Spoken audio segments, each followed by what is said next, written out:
ना कुतुब मीनार के नीचे इस तरीके से एजेंडा तैयार किया जाता है।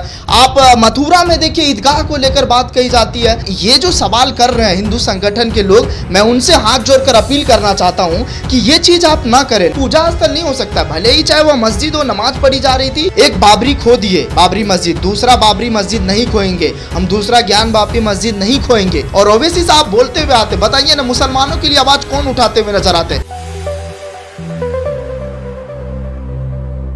बाबरी मस्जिद का फैसला आने के बाद पूरे देश की मस्जिदों पे कहीं ना कहीं सवाल खड़ा होता हुआ दिखाई दे रहा है। अगर मैं बात करूं बनारस के ज्ञानवापी मस्जिद की, तो वहां पे आप सभी को पता है कि किस तरीके से जो वहां पे वजू खाना था उसको लेके सवाल उठ रहा है। कहा जा रहा है कि वजू खाना कहीं ना कहीं पहले जो था वो मंदिर था। उसके साथ ही मैं बता दूं कि इसके बाद मथुरा पे भी सवाल खड़े होते हुए दिखाई दे रहे हैं। कहा जा रहा है कि मथुरा की जो ईदगाह है वो कहीं ना कहीं पहले, बहुत पहले मंदिर थी, तो उसमें भी सवाल खड़ा होता हुआ दिखाई दे रहा है। अभी हाल ही में बीजेपी के नेता ने ताजमहल को लेके भी एक आरटीआई डाला था, जिसके बाद उनको साफ मना कर दिया गया। उन्होंने कहा था कि यहाँ के जो दरवाजे हैं उसे खोला जाए, क्योंकि वो भी पहले एक मंदिर था। अब आज दिल्ली हाई कोर्ट की अगर बात करूं तो वहां से एक फैसला आया जहां पे ये कहा गया है कि दिल्ली में कुतुब मीनार है, वो भी पहले मंदिर था, वो भी मंदिरों को तोड़ के बनाया गया था। तो क्या आप कुतुब मीनार में नमाज पढ़ने से रोक दिया जाएगा? तो क्या आप कुतुब मीनार को तोड़ के मंदिर बना दिया जाएगा, या कुतुब मीनार में अब नमाज को रोक दिया जाएगा? इन सारे सवालों का मैं जवाब दूंगा, साथ ही साथ मैं आपको बताऊंगा कि किस तरीके से ये विवाद चल रहा है।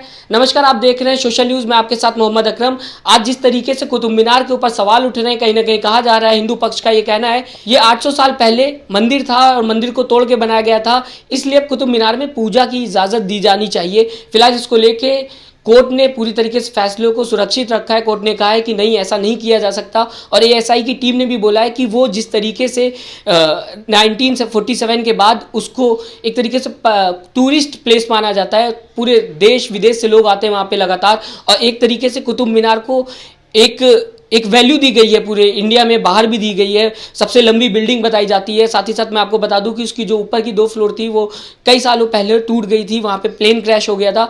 लेकिन जो अभी भी बचा हुआ ढांचा है उस पर कहीं ना कहीं पूरे देश की जो नजरें हैं वो टिकी रहती हैं।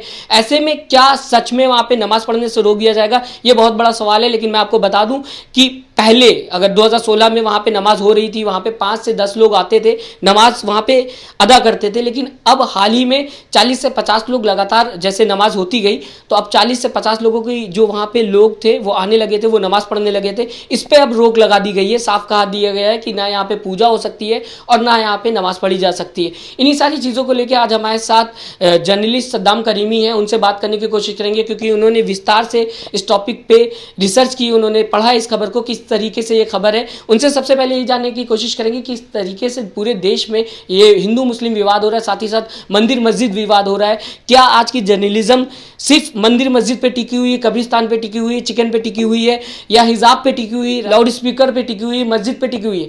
तो इन्हीं सारे मुद्दों पे बात करेंगे। सद्दाम, मैं आपसे सबसे पहले ये जानना चाहूँगा, आप किस तरीके से देखते हैं आज के जर्नलिज्म को? पहले बात की जाएगी मथुरा पे बात हो रही है, आज ताजमहल पे बात हो रही है, साथ ही साथ अगर बात की जाएगी बनारस की मस्जिद पे विवाद हो रहा है। क्या मंदिर और मस्जिद पे विवाद ही जर्नलिज्म है आज का? बिल्कुल, आपका सवाल जायज़ है, और जिस तरह से आपने सवाल किया है इसमें कई सारे सवाल हैं। मैं बारीकी से इस सवाल का जवाब देता हूं। सबसे पहले तो मैं कुतुब मीनार को लेकर बातचीत करना चाहता हूं कि कुतुब मीनार को लेकर जो महाभारत हो रही है और लोग जिस तरह से उबल रहे हैं, इसको पहले समझने की ज़रूरत है।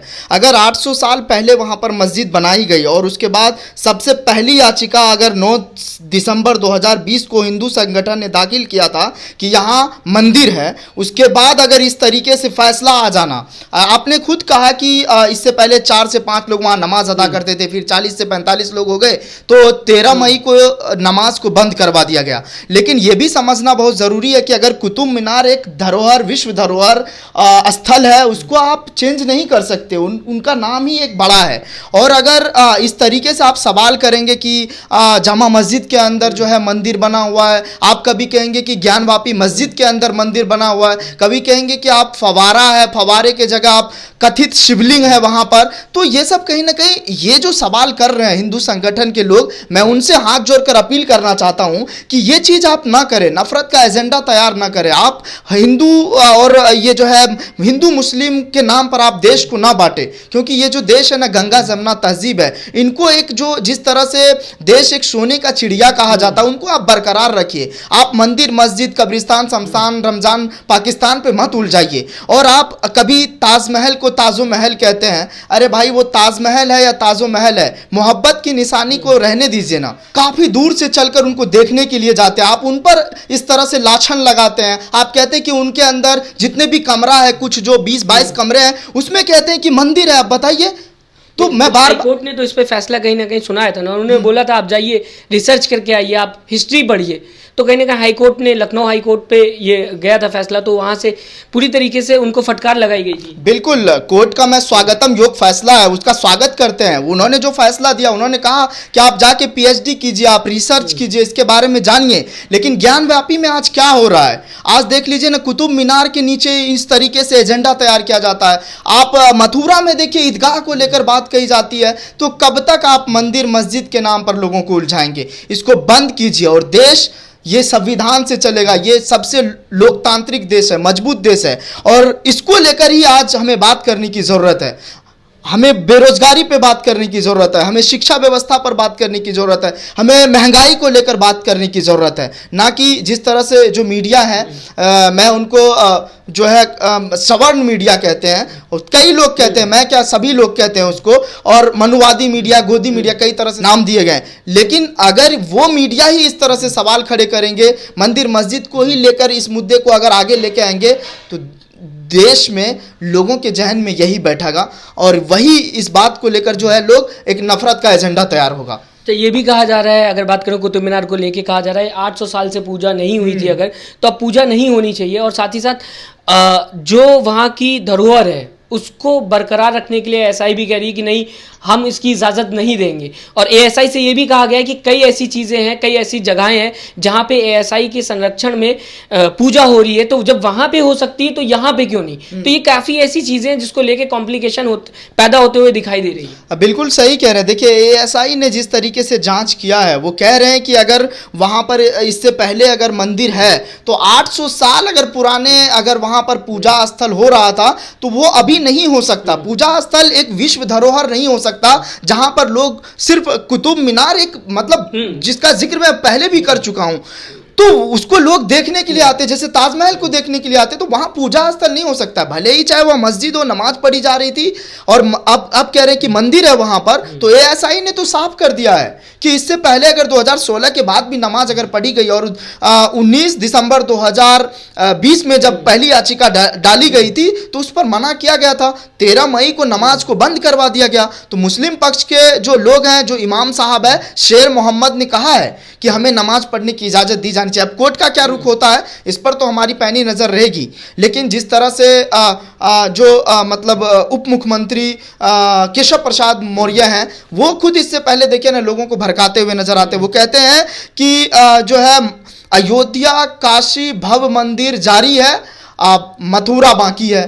तो ये सब क्या हो रहा है, कहीं ना कहीं उकसाने की कोशिश हो रही है कि लोग भड़के, लोग इस मुद्दे पर बात करें, ना कि बेरोजगारी, जो शिक्षा व्यवस्था है, जो लचर व्यवस्था है, और इस तरीके से बात करें। अगर कोई कथित शिवलिंग को शिवलिंग लिख देते हैं तो उस पर केस हो जाता है। प्रोफेसर रतनलाल के साथ क्या हुआ, रात में 12 बजे उनको उठा लिया जाता है, और उसके बाद उनको गिरफ्तार कर लिया जाता है। फिर अगले दिन उन्हें जमानत होती है। कोर्ट का ये उनके फैसले में जवाब आता है कि वो कहते हुए नजर आते हैं कि जब वो शिवलिंग है या फवारा है, तो वो तय ही नहीं हुआ, तो लोगों को ठेस कैसे पहुंच सकता है। तो ऐसे कई सारे सवाल हैं जिनका आज लोग जानना भी चाह रहे हैं। कुतुब मीनार, ज्ञानवापी मस्जिद, ताजमहल, ताजो महल करने से क्या होगा? सिर्फ टीवी पे बैठ करके इस तरीके से आप देखते रहेंगे, तो मैं कहता हूं जनता से वो टीवी ही देखे। अगर टीवी में उनको यही सब चीज़ दिखता है तो वो देखे। अच्छा, मैं ओवैसी पे भी बात करना चाहूँगा। लगातार कई मुद्दे हैं जिस पे ओवैसी बोलते हुए दिखाई देते हैं, बढ़ चढ़ के बोलते हैं। अगर बात करें ज्ञानवापी पे, उन्होंने बात की, मथुरा पे बात की। वो आज भी कहते हैं कि कहीं ना कहीं जो बाबरी मस्जिद शहीद हुई है उसको हम याद रखेंगे, उसे भूला नहीं जाए। तो क्या कुतुब मीनार पे ओवैसी का रिएक्शन देखने को मिलेगा क्या? कुतुब मीनार को लेके ओवैसी फिर एक बार लोगों के जनता के बीच में आते हुए दिखाई देंगे? आपको क्या लगता है? बिल्कुल, देखिए ये अभी कहना कुछ जल्दबाजी होगी, लेकिन उनका रिएक्शन जरूर आएगा, क्योंकि इससे पहले हमने ज्ञान वापी पे देखा है, क्योंकि उन्होंने साफ तौर पे कहा था कि हम एक बाबरी खो दिए, बाबरी मस्जिद, दूसरा बाबरी मस्जिद नहीं खोएंगे, हम दूसरा ज्ञान वापी मस्जिद नहीं खोएंगे। वो इसलिए कह रहे हैं क्योंकि वो चीज़ देखा है उन्होंने। बाबरी मस्जिद का ताला किसने खुलवाया पूरा देश जान रहा है, बाबरी मस्जिद का क्या मसला था वो भी पूरा देश जान रहा है, ज्ञान वापी पे आज क्या हो रहा है वो भी पूरा देश जान रहा है। अब मान लीजिए कि वहाँ पर शिवलिंग, कथित शिवलिंग अगर मिल गया या फिर वह फव्वारा है, तो ये कौन तय करेगा कि वो दोनों में से क्या है? वो कोर्ट के संज्ञान में है, वो कोर्ट फैसला करेगी, अदालत फैसला करेगी। अदालत का जो भी फैसला होगा वो सर्वोपरि होगा, हम उसका सम्मान करेंगे, हम उसका स्वागत करेंगे। जैसे तमाम मुसलमान ने अयोध्या फैसले को स्वागत किया, जैसे तमाम मुसलमान ने इससे पहले आर्टिकल 370 के मसले को जिस तरह से मतलब हटाया गया उसको सम्मान किया, स्वागत किया। तो ऐसे अगर इस तरीके से जब ज्ञानव्यापी मस्जिद को लेकर या कथित शिवलिंग और फव्वारा को लेकर जब अदालत का फैसला होगा, वो हर किसी के लिए सर्वोपरि होगा। लेकिन कुतुब मीनार को लेकर जब ओवैसी साहब इस पर बयान देंगे, और ओवैसी साहब बोलते हुए आते, बताइए ना मुसलमानों के लिए आवाज कौन उठाते हुए नजर आते? अखिलेश यादव कभी बोलते हुए नजर नहीं आते। इससे पहले भी कई सारे लिंचिंग हुई, इससे पहले आजम खान जेल में रहे तब नहीं आवाज उठाई गई, इससे पहले इसके बाद कई सारे मुद्दे हुए, दाढ़ी रखने को लेकर मार दिया जाता था तब भी नहीं आवाज उठाते थे। काबा में अगर 4 दिन के लिए ओवैसी साहब रमजान में चले जाते हैं तो सुनसान हो जाता है, मुसलमानों के लिए कोई आवाज उठाने के लिए तैयार नहीं होते हैं। जहांगीरपुरी में बुलडोजर चलता है तो उसको लेकर आवाज नहीं उठाया जाता है। जहांगीरपुरी में जब बुलडोजर की वहां पर चलाया जाता है, लोगों को गिरफ्तार किया जाता है, तो वहां पर सबसे पहले ओवैसी साहब जाते हैं, उसके बाद इमरान प्रतापगढ़ी और उसके बाद तमाम अजय माकन, कांग्रेस के बड़े बड़े लीडर और तमाम आम आदमी पार्टी के तमाम लीडर जाते हैं। शाहीन बाग की अगर बात होगी तो शाहीन बाग में जब बुलडोजर चलाया गया, वहां अमानतुल्लाह खान चढ़ बढ़कर हिस्सा लेते हुए नजर आए। वहां पर इमरान प्रतापगढ़ी भी गए, ओवैसी साहब के कलीमुल हफीज साहब गए, दिल्ली के प्रदेश अध्यक्ष वहां गए। तो इन सब सारी चीजों को लेकर ओवैसी साहब के हर जगह वो अपनी बात रखते हुए नजर आते हैं। इससे पहले आपने देखा होगा कि अल्ताफ को जब मारा गया, कस्टडी में जब उनकी मौत हुई, उसको लेकर आवाज उठाए, पुलिस को लेकर वो सवाल करते हुए नजर आते हैं। भले ही उनके ऊपर आरोप लगता है कि वो बीजेपी के बी टीम है, उनके लिए काम करते हैं, लेकिन मुसलमानों के लिए आवाज़ तो उठाते हुए नजर आते हैं ना। वो मस्जिद को लेकर तो बात करते हुए नजर आते हैं ना कि हम बाबरी जैसे खो दिया, अब हम ज्ञान वापी मस्जिद तो नहीं खोएंगे ना। आपको कि इस पे भी इनका जो है बयान आएगा? जरूर, मैं तो मुझे उम्मीद है। अब ये उम्मीद को ओवैसी साहब किस तरह से देखते हैं वो मुझे नहीं पता, लेकिन मुझे लगता है कि वो बयान देंगे। वो हो सकता है कि कुछ वो सोच समझ के वैसे अक्सर बोलते हैं और उनकी जो रिसर्च होता है वो कमज़ोर नहीं होता। आज तक उनको कोई किसी ने उनको दोबारा से उनको मतलब कंडम नहीं किया है। तो ये सब सारी चीज़ें हैं और इसको लेकर तो कहीं ना कहीं ओवैसी साहब मुझे लगता है कि वो ज़रूर बोलेंगे। बहुत बहुत शुक्रिया आपका हमसे बात करने के लिए। साथ ही साथ आपने सुना किस तरीके से हमने बात की ज्ञानवापी मस्जिद को लेके, और साथ ही साथ जिस तरीके से अभी इस समय विवाद चल रहा है कुतुब मीनार को लेके। ये नफ़रत की राजनीति कब तक होती रहेगी, ये नफ़रत की राजनीति कहाँ देश को ले जाएगी, ये बहुत बड़ा सवाल है। आज जिस तरीके से देश के हालात हैं, कहीं ना कहीं मंदिर मस्जिद को छोड़ के देश की शिक्षा पे ध्यान देना चाहिए, देश की बेरोज़गारी पे ध्यान देना चाहिए। आज युवा जो है वो पूरी तरीके से बेरोज़गार है, देश में रोडों पर आ चुका है। महिला की बात करें, महिलाएँ जो हैं वो आज कहीं ना कहीं 1-1 रुपये बचा रही हैं ताकि आने वाले वक्त में उनको राशन मिल सके। राशन जो था वो भी कहीं ना कहीं गरीबों के हाथ से छिनता हुआ दिखाई दे रहा है। सरकार ने पूरी तरीके से साफ कर दिया है कि जिसके पास एलईडी होगी, जिसके पास बाइक होगी, उसको राशन नहीं मिलेगा। अब गरीब को इस हद तक गरीब होना पड़ेगा कि उसे राशन मिल सके। तो ये जिस तरीके से देश चल रहा है, कहाँ देश को ले जाएगा, आप हमें कमेंट करके ज़रूर बताइएगा। आपको क्या लगता है कि ये जो मंदिर मस्जिद का मसला चल रहा है, ये देश को कहाँ ले जाएगा? आपका कमेंट मेरे लिए बहुत महत्वपूर्ण है। मैं आपके कमेंट का इंतजार करूंगा। नमस्कार। चैनल को लाइक, शेयर एंड सब्सक्राइब करें और बेल आइकन दबाना ना भूलें।